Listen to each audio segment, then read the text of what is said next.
Assalamualaikum sahabat Islam. Ketemu lagi dengan channel kami, Cahaya Al-Hikmah. Kali ini saya akan membahas kisah yang menakjubkan, seorang wanita mualaf setelah diskusi dengan pemuka agama lain. Seperti apa kisahnya? Mari kita nonton sambil merenungkan. Wanita cantik asal Kanada bernama Jenny Meolendik Divleli resmi menjadi mualaf usai berdiskusi dengan pastor di gereja universitasnya. Padahal, Jenny memiliki prasangka buruk terhadap umat Islam sebelumnya. Jenny terlahir dan dibesarkan di British Columbia bagian barat. Ayah Jenny adalah perwira Royal Canadian Mounted Police, RCMP, sementara sang ibu adalah seorang perawat. Jenny sendiri memiliki cita-cita menjadi penerjemah bahasa isyarat untuk para tunarungu. Usai lulus dari Universitas Winnipeg, Jenny sempat menjadi seorang penerjemah. Ia bahkan sudah mendapat sertifikat legal sebagai pengajar. Kini ia telah menjadi seorang guru bahasa Inggris. Sebelum menjadi seorang muslimah, Jenny benar-benar tidak tahu tentang Islam. Ia hanya ingat pernah memiliki satu teman muslim saat SMA. Namun ketika itu Jenny masih belum tahu bahwa temannya tersebut seorang muslim. Sebelum saya menjadi seorang muslimah, bisa dikatakan saya hanya tahu sedikit tentang Islam. Seingat saya, muslim pertama yang saya kenal adalah rekan saya saat masih SMA. Saya tidak tahu dia seorang muslimah dan baru mengetahuinya bertahun-tahun kemudian setelah saya masuk menjadi Islam, kata Jenny dalam video tersebut. Ia mengetahui informasi tentang Islam hanya melalui media, terutama saat peristiwa 9 November di mana beberapa muslim bertanggung jawab atas segala serangan teror yang terjadi. Jenny berpikir bahwa para wanita akan selalu tertindas dalam Islam. Hingga akhirnya dirinya berkenalan dengan seorang muslim. Setelah bercengkerama cukup lama, ia mengaku terkejut saat mengetahui fakta sebenarnya. Pasalnya, penjelasan temannya itu sangat berbeda dengan citra Islam yang beredar di media. Tidak hanya itu, Jenny kembali dikejutkan dengan fakta bahwa nabi dalam Islam dan Kristen adalah sama. Menemukan banyak persamaan antara Islam dan Kristen, Jenny pun mulai belajar dan melakukan penelitian lebih dalam tentang agama Islam. Saat bekerja, Jenny bertemu dengan satu keluarga Muslim Suriah yang begitu ramah kepadanya.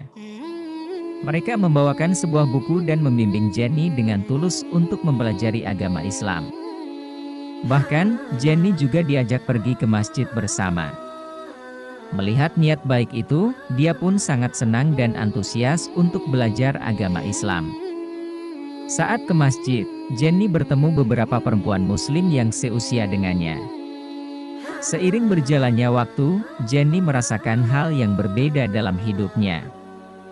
Ia merasa menjadi pribadi yang lebih baik dan tenang dalam menjalani kehidupan.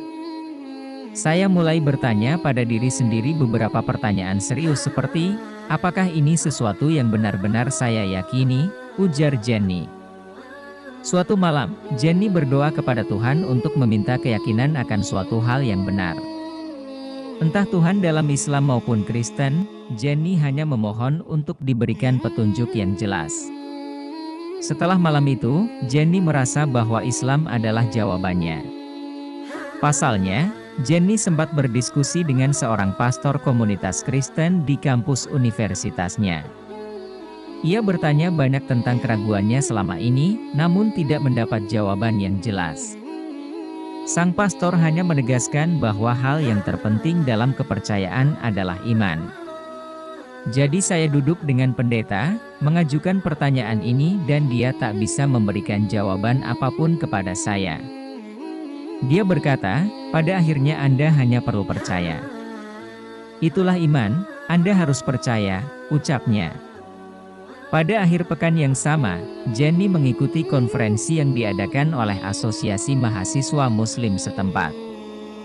Mereka mengundang seorang pembicara yang populer dari Inggris. Mendapat kesempatan untuk berbincang dengannya, Jenny pun mengajukan pertanyaan yang sama dengan yang diajukan kepada pastor. Berbeda dengan sang pastor, pembicara asal Inggris itu dengan jelas menjawab semua pertanyaan Jenny. Bukan hanya dari perspektif Islam, pembicara Muslim itu memberikan penjelasan dari berbagai sudut pandang. Jenny mengatakan, ini bagian yang sangat unik. Saya mengajukan pertanyaan yang sama dengan yang saya ajukan kepada pastor. Saya menanyakan tentang Bible dan saudara dari Inggris ini memberi saya sejarah bukan dari perspektif Muslim. Dia adalah seorang sarjana perbandingan agama. Dia memberi saya perspektif dari agama Kristen, gereja, serta buku-buku sejarah Kristen.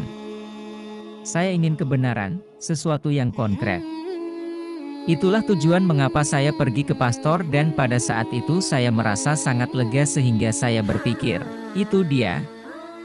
Itu faktanya, sambungnya. Setelah perbincangan itu, Jenny merenung dan menemukan jawaban yang mantap untuk masuk Islam. Keesokan harinya, Jenny pun langsung memakai hijab dan menghindari segala larangan yang diajarkan dalam agama Islam, seperti minum alkohol, makan daging babi, dan lainnya. Meski demikian, ia masih ragu untuk mengucapkan syahadat. Ia merasa masih membutuhkan waktu 1 pekan lagi untuk yakin akan keputusannya ini. Hingga akhirnya Jenny pun resmi menjadi mualaf dengan bersyahadat di hadapan semua orang di konferensi tersebut. Namun, perpindahan agamanya ini sempat ditentang oleh keluarga dan para sahabatnya. Banyak yang merasa takut dan langsung menjauh dari Jenny. Sebab, kini gaya hidupnya jauh berbeda dengan yang dulu. Meski demikian, Jenny tidak goyah. Ia tetap teguh menjadi seorang muslimah yang taat dan kerap menyebarkan ajaran agama Islam. Menurutnya, Islam adalah agama yang sempurna. Yang paling saya sukai tentang Islam adalah saya mendapatkan keseimbangan secara iman, spiritual, dan intelektual. Itu adalah keseimbangan yang sempurna. Semua memiliki bukti dan juga fakta bahwa Al-Quran memang terpelihara. Semua hal yang diperintahkan sangat masuk akal bagi saya, pungkasnya. Hanya sekianlah pembahasan dari channel Cahaya Al-Hikmah, semoga bermanfaat. Wassalam.